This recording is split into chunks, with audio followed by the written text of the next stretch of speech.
Hey everybody, Skip McLazy here. I am excited to walk you through the basics of speedrunning Darkest Dungeon, at least the speedruns that are available as of right now.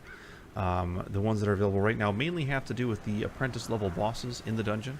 The main ones are the Necromancer, so making it through the ruins to the Necromancer, making it to the Hag that you've got there in the Weld, as well as running to the Courtyard if you do the Crimson Court DLC.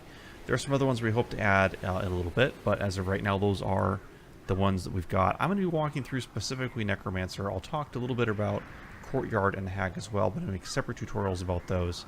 But this will get you at least to go where you can get started. It's a super fun run. World record is just slightly over 20 minutes. The majority of the ones after that are sub 30 minutes.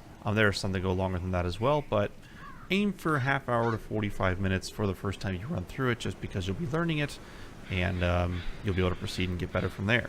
It's a very RNG heavy, but that's kind of what makes Darkest Dungeon speedruns the most fun. To begin with, you'll need to start with, obviously, a fresh file. You'll need to remove any of the DLCs that you may have. You can't add any DLCs. And you'll need to run in Darkest mode as well. So with that, I just give it a name so I can remember Speedrun Necromancer, so I can remember what it was that I was doing. The timer in itself, I'm not running a timer right now just because I'm going to be walking through going a little bit slower. The timer does not start, so you can click through and save the cutscene. It's going to finish loading here. You want to not click anything. Wait for it to say click to proceed. When you click right here, so after this shows up, once you click, that's where you'll start your timer. I'm so used to hitting the timer start, but I'm not running it, so we'll just get started. You'll hop in here, being ready to go to the old road. You'll want to run through this part. This week, week 1, the tutorial, and the week 2 dispatch this thug in brutal fashion, that all may hear of your arrival. Exactly the same every single time. A couple things about movement and controls. If you play Darkest Dungeon, you know you can use everything by clicking left and right. You want to get used to using the WASD, specifically D to move to the right, and then W to activate things like walking through doors, etc. So with that said, let me turn the game volume down a little bit here, just so it's not so overwhelming with what I'm talking about. But you should be able to get used to doing that. And then you see how these numbers here say 1, 2, 3, and 4. They correspond to your keyboard of actually saying 1, 2, 3, and 4, as well as 5. You want to get used to moving your fingers up to the number keys on your keyboard in order to be able to trigger 1 and then click to target where you're going to actually attack. And this is where you can actually get some speed. After I'm done explaining this, I'll actually walk through. You'll see I'm clicking and clicking as fast as possible. At this point, I'm holding D, clicking take all, and then as soon as that goes, I'm walking through. As you can see here, the tent is highlighted, so wait the tent's unhighlighted and hold up, and then once you get past that tent, you'll be able to go right through the gate. That's some of the kind of the movement tricks that you'll need to kind of know to really optimize the speed that you walk through. And their kind is no longer welcome. This is pretty straightforward. Now you should be able to get through the old road in under 2 minutes. There's things of like the point blank shot here that can sometimes move your Crusader to the back, which means you're not going to be able to do your 2 shots that you need to take out this brigand in the back. So you have to spend a turn moving guys around. It's really up to RNG as to whether that will actually move you around or whether you will just resist, or if you'll actually do a different attack and not do the point blank shot. There's really no way to adjust to it. It's about 50% of the time that you end up actually getting moved. From this point forward, you can see I'm just quick tapping 1 and slicing. And then your final run will end when you click return to Hamlet at the end, so most people set their splits off of clicking return to Hamlet as well. In the old road, you definitely do not want to enter the tent. You definitely do not want to open that chest without a key. You'll more than likely just get negative status effects both times. You can quick just spam your left click to get through those as quickly as possible. You will now go back to week 2. Such as it is. to begin week 2. This squalid hamlet, He has a these long corrupted narration. lands, You've got about 2 minutes to get they're through all of yours this, now. but you can get through it in You about are bound to 40 them. seconds. You want to come over to the stagecoach. You want to Women level and up your men, stagecoach soldiers and twice. outlaws, Some people only do this fools once. Doing it and twice corpses. gets you a couple more All heroes, will which is find their important way to getting to the us party now that that the you road is want clear. to actually run through as quickly as possible. You may not have enough to actually do it twice. You may have to come down here. You'll want to exchange the busts for more deeds if you need them. In fact, it's a good idea to come in here. Any of the busts that you have, go ahead and exchange them out for deeds, which is going to be what you're going to need later because you have so much time during this first between week 1 and week 2. So exchange out as many busts as you can. Escape out, go to embark. A mecca of You'll have one madness choice. and Well, morbidity. you'll have another. Do not go to the darkest dungeon. Your Stay in the work ruins. begins. You'll be staying in the ruins for Necromancer the whole time. And just click. This is the setup that you want to run through for the next. Now, the skills that you get will vary. And so there's really nothing you can do about that. It's completely random. You don't have the ability to upgrade them yet.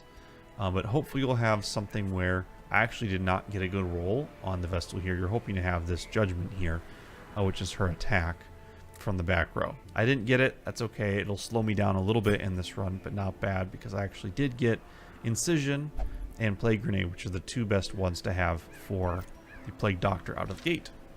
So from there you go to Provision. The cost of preparedness. You can hit shift Measured click to now grab in full gold, stacks. So I'm going to hold shift. I'm going to click later a stack of food, blood. a stack of shovels, and a stack of torches, and embark. That's all I need for this first week. Or for the second week. Again, week 2 is exactly the same every single time. So I'm actually going to walk fully through week 2. I won't do that for week 3 and then the Necromancer. But I will do it for week 2 just so you can know exactly what to expect in what rooms. The first thing you'll see here is an empty passageway leading up to a first fight in this first room. So again, I'm hitting D to move myself to the right. Skip the torch. You don't need more torches. You have exactly enough. You'll want to get to the door just about right here, and you'll see you'll have dropped below where you can throw a torch or you can burn a torch. Hit T to burn a torch and then enter the door. Now, in the animation, you can't enter the door and then use the torch. However, it appears, although this is not fully confirmed in the code, but I'm sure someone could find out, from just experimentation, if you open the door first, at the moment you open the door is what determines exactly whether or not, which effects of the torches are actually impacted. You want to get it so that the monsters are you have the highest chance of surprising monsters. That saves you a significant amount of time. So you want to burn that torch so that you're at, above 75%, at the lowest possible point, so that you have the highest chance of surprising monsters. From here it's coming in and just attacking as best as you can. This again, see if you get that incision, you get a much better chance of taking out some of these skeletons. And again, the fact that I don't have an attack from the back row with my Vestal might slow me down a little bit. But it'll be okay for the second week. Not worth resetting. A trifling Now in this victory, next room you're going to go but a through, victory nonetheless. there's an obstacle right here that you'll use one of those shovels for. And then 2 steps later, in this final one, is where you've got monsters. So again, burn a torch to keep yourself up above 75% of chance. Get a better chance of surprising. So from here, I'm going to blight the back row, start working on her. I'm going to attack her with my highwayman, which will make it so that she will not be able to attack before her turn. So it doesn't always work out that way. Sometimes you get misses, but things are actually working out just fine for me. So there we go. So able to take out 2 guys before they actually attack, so only we'll get 1 strike, which saves some time. Again, I'm running through this fairly slow so that you can see what I'm doing and I'm talking through it. To the pit. And normally you would be clicking. Now, you saw that animation come up and I actually was able to nail it right there. Especially if you have corpses on the ground, when that animation comes up, you have to click the take all within a split second of it showing up. Otherwise, it waits for the corpses to clear before you actually are able to click that. And you lose a second, maybe a second and a half. It's not a lot of time, but again, it adds up. Now, this next room after this hallway battle will be empty. The last battle you will have to do is right here. Now, unfortunately, in the PC version, when you have scouting, it slows you down, and it's really annoying. The way is lit. The path is clear. And nothing you can do about the Crusader. He'll only the almost always strength take to this for follow it. himself. Just click your way through it. But when you scout, you cannot move until the scouting is done. PlayStation version, the PS4 version, you are able to actually do some scouting. But again, I'm going to get to about right here. You see my torch is here, so I'm going to throw the torch and enter. Best possible chance of actually surprising these monsters. And they're surprised again. Hooray.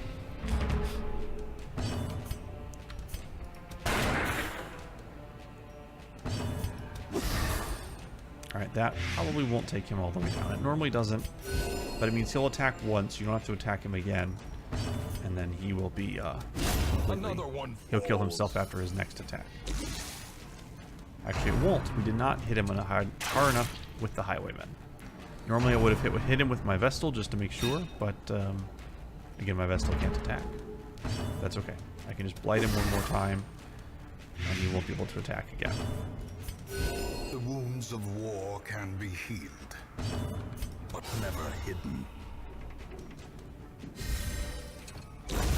A death by inches.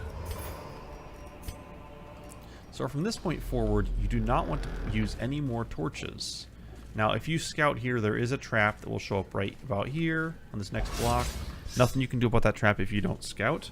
However, scouting does save time, and so you're just going to go through these next doors. Both of them are empty. So you just want to move through as quickly as possible. Nothing again you can do about the Crusader wanting to open the pack. You will be asked to give your guys food about in a second or two, right about here. Just give them the food. Again, don't use any torches because you want to avoid scouting as much as possible to save time. It's scouted. Nothing you could do about that, but that's why we didn't burn any torches.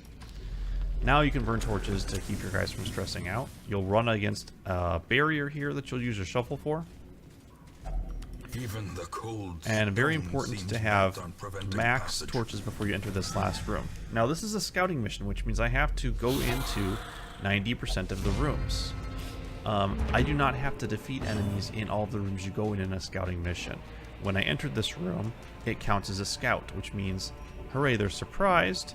I've started the battle. Do not fight this battle. Just back out. The sin is Yes, not you'll in take being some stress, outmatched, but you'll save about a minute and a failing to half. recognize And you can it. return to the hamlet end of week 2. 2 weeks to go. From here on out is where RNG absolutely destroy you. In fact, I've had a character get taken out in week 2 and have had to restart. You never know what could happen. It is Darkest Dungeon after all. So again, from here, you're going to check your stagecoach. This is the first one of, you never know what you're going to get. I did not get a great pull here. I'm going to take the Houndmaster because he has got some versatility. I was honestly hoping for a Grave Robber and a Highwayman would have been good, or even an additional Crusader or a Hellion. Some of those high damage type of people are who I was looking for. At this point, I'm going to want to set, again, nothing else I can do in town, so don't even bother with that. What I am going to do is come in here. Now the first thing to do is make sure that you have short missions available. A lot of times it will auto select a medium mission.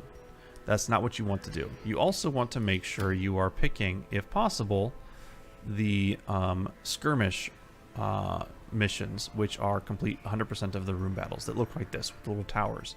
The ones with the grid are scouting missions. It is possible that you could get a really fast scouting mission that you could use that backing out trick and completely not have to do any of the actual fighting. However, it's relatively unlikely that that would actually happen, just because you'd have to have a pretty good chance. A world record run actually does run through a short one where they didn't have to fight a single fight. Extremely rare. You're much higher chance of having a super fast room battle where there may only be one room battle, maybe one room away. That does happen. That happens a lot more often where you have to fight 1 to 2 room battles. Both of these can go long and kill your run, but you stand a better chance of having a better run with doing the 100% of room battles. I'm going to actually change out who I've got in my party right now. Because of this, I'm actually wanting to get rid of my Vestal, who's not doing any good, and throw my... oops, I want to leave him in the same spot. put my Houndmaster, who can attack from the back row, in here. So now I have 4 attacks that are ready to use. I'm going to real quick check my trinkets. You really need to be up on your trinkets so you can recognize them from sight. Hold shift and hit always to sell them. You're going to need the cash unless you really like that trinket. Most of the trinkets you're going to get early on are not going to be worth it, and you can complete the Necromancer without actually using any trinkets. So we're going to go to provision. From here, take double food, take double torches, take a stack. As you wish, take a stack then of, you definitely need the shovels. I would take a mixture of a stack of anti-venom and a stack of bandages. Don't grab keys. Holy water's up to you if you really feel like it's worth it. I think it's a waste of cash that you're going to need later. You're not going to be opening up enough chests to make the skeleton keys worth it. Medicinal herbs, you're not going to be using on things like altars, etc. for it to make sense to grab them at all. So this is just about healing and keeping yourself from bleeding out, etc. So I'm then going to embark. Now I'm not going to actually show you this full run. I'll do a cut and we'll actually kind of join back towards the end of it, but I want to at least show you kind of the types of things you want to look for and the things you want to hope to do. Again, scouting is actually your friend. And I got lucky, I scouted right away. And it told me absolutely nothing. Although this is a real, if I had scouted more, this is a really nice dungeon. It's possible I may only have to do one of the 2 branches. It's also possible I'm going to pick the wrong one. If you had scouted 1 or 2 and you'd seen 2 room battles here, you may be in and out of this dungeon in no time flat. But I'm just going to go ahead and start. I'm probably going to cut away here. I will join you back up probably towards the end of this mission so that we can actually explore what to do before you get set to go in against the Necromancer in the next week. Alright, we'll see you back here real soon.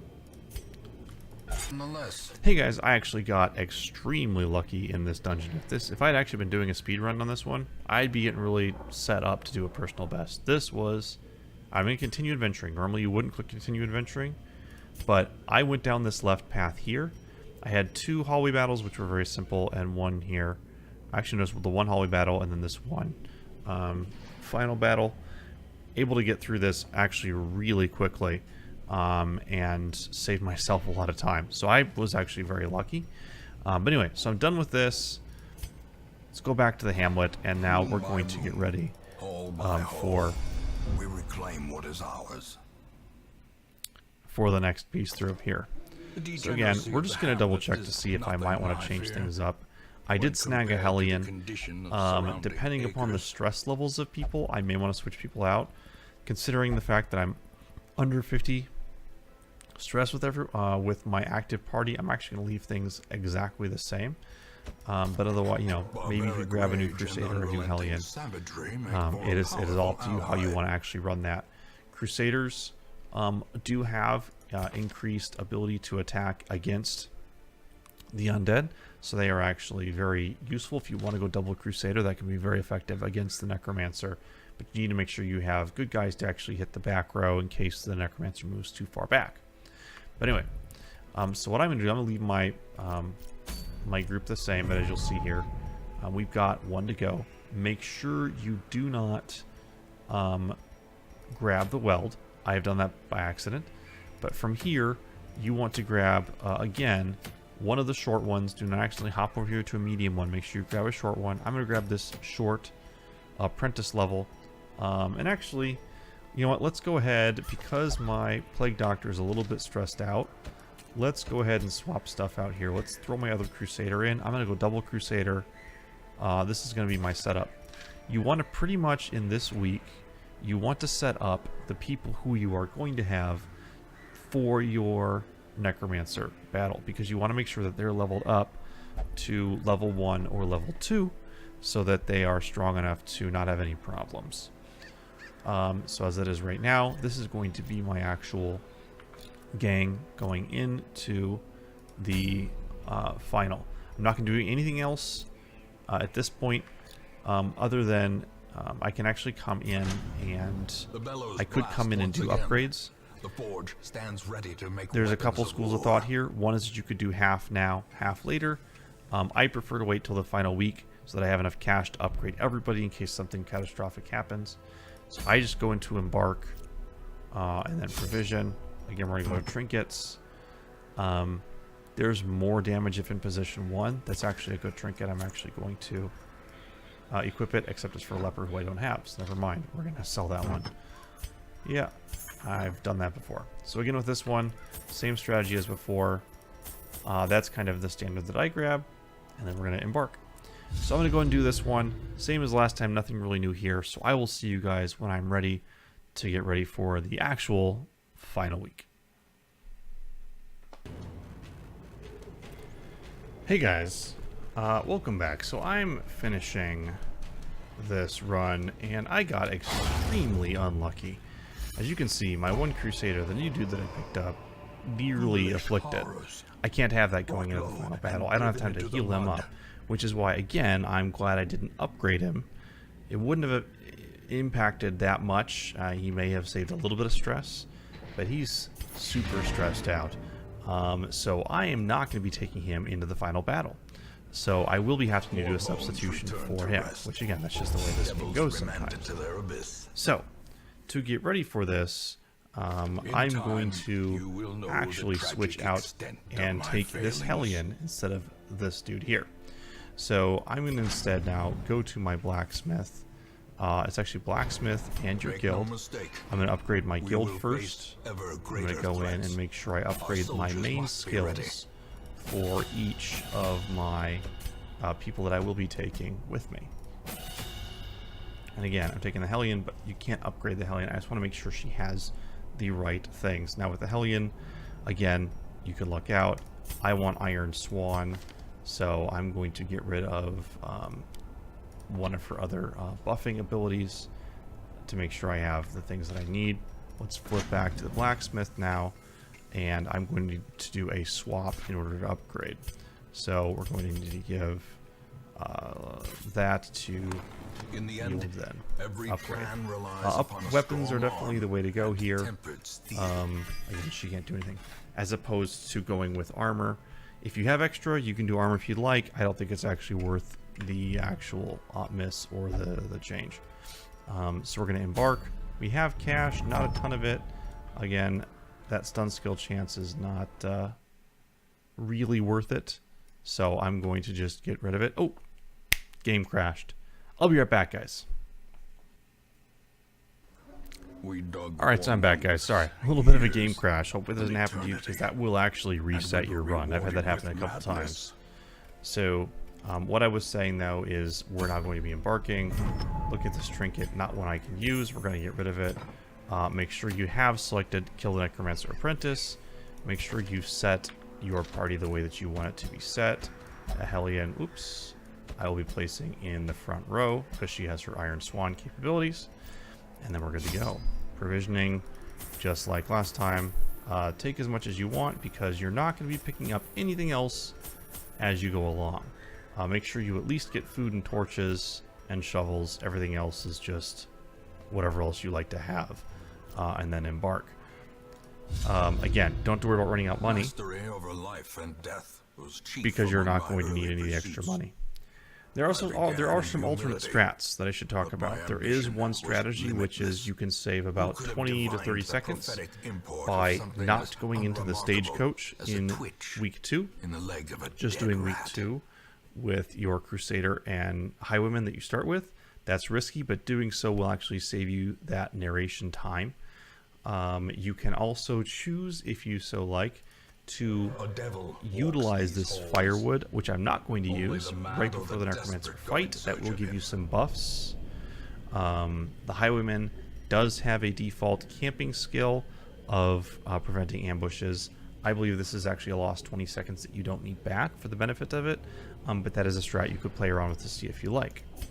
So again, when you come in here, any boss is going to be as far away from you as possible. In this case, 1, 2, 3, 4, 5. 1, 2, 3, 4, 5. This is where you could be very unlucky. I'm going to guess down in this corner, but I don't know. So this is just, again, a regular walkthrough. Regular fights as quickly as possible. So I'm going to skip ahead. I will see you guys right before the Necromancer fight. Alright. I'll see you guys in a flash. Well, hey guys, welcome back, and I'm at the final door. I had a lot of battles, and as you can see, I actually had some bad luck. He's not quite afflicted. My Crusaders is 3 stress points away, so he's going to get afflicted, which will definitely slow down and could seriously actually compromise the Necromancer fight. But I think we're okay. Everyone else is actually in pretty good shape. I'm going to eat as much food as I can. He's actually full. I'm going to give him the holy water just as a little buff. And we're going to go in, we're going to fight, and I will talk through the actual strategy for fighting the Necromancer and beating him as quickly as possible. Which I didn't do is throw a torch at him. That's okay. You really can't surprise him. You can always have someone use a torch. So we'll do that real quick. Get that torch light up. You need to make sure you take down, with your 2 front guys, the skeleton as quickly as possible. He does blight, and he is able to blight and bleed. So you definitely want to use the fact that I've got the Highwayman's bleed attack and the Houndmaster's bleed attack. Use both of them to attack the Necromancer directly. And then use your Hellion and your Crusader to take out these skeletons. The reason why the skeletons are of particular interest is because he will, on his every turn, raise a new skeleton, which will move him further and further back. Your better attacks are your attacks that you can utilize with your melee, as opposed to using your ranged attacks. So if you're actually able to, say, take out the skeleton in one shot, then you're able to do a direct attack from the Necromancer as opposed to just the skeleton. As it is, like, well, here he's going to actually probably raise 2. You don't want to let that happen as much as possible, but I'm just letting you see what happens.